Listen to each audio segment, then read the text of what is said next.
Ortega, Javier Rodríguez y mi persona, Yarelis Mendoza. Hoy les hablaremos sobre el pensamiento filosófico de Kant. Immanuel Kant nació en Königsberg, Prusia, 22 de abril de 1724 y murió en Ibeden el 12 de febrero de 1804.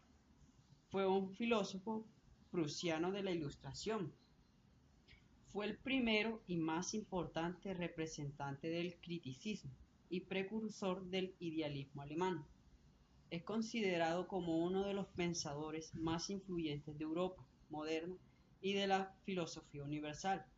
Además, se trata del último pensador de la modernidad, anterior a la filosofía contemporánea, que comienza con el pensador Hegel.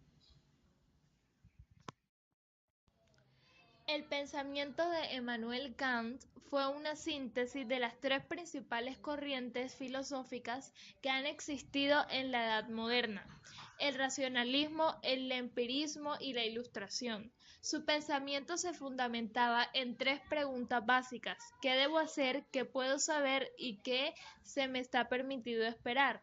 A la primera pregunta le daba una respuesta moral, a la segunda una crítica de la razón con respecto al conocimiento humano y la tercera la respondía con aspectos religiosos.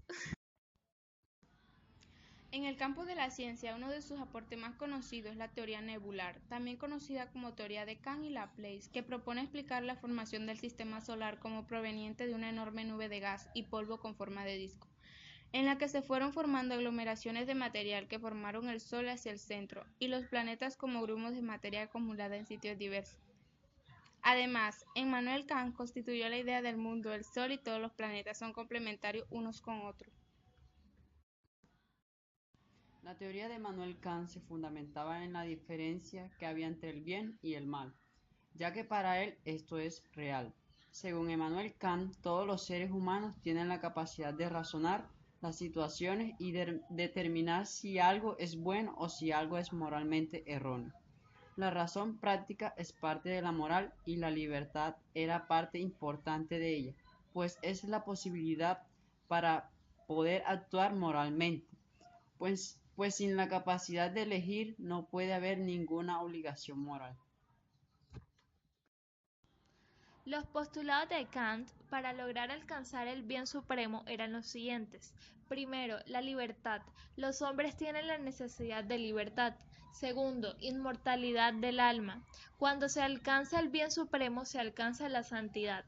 Y tercero, la existencia de Dios, necesaria para alcanzar la felicidad aunque no sepamos si en realidad existe.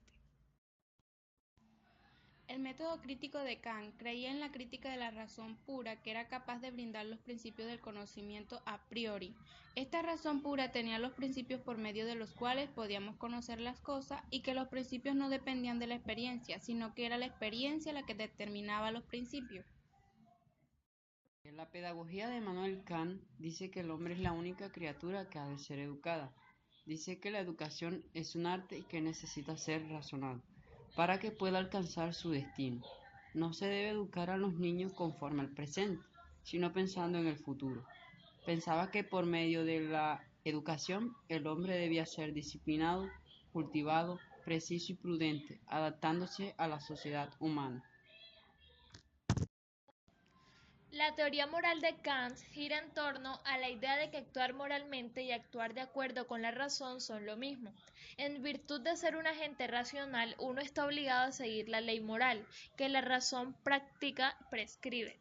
Cuando se hace lo contrario, entonces el hombre actúa irracionalmente, debido a que Kant pone su énfasis en el deber de ser un agente racional que tiene conocimiento de la ley moral.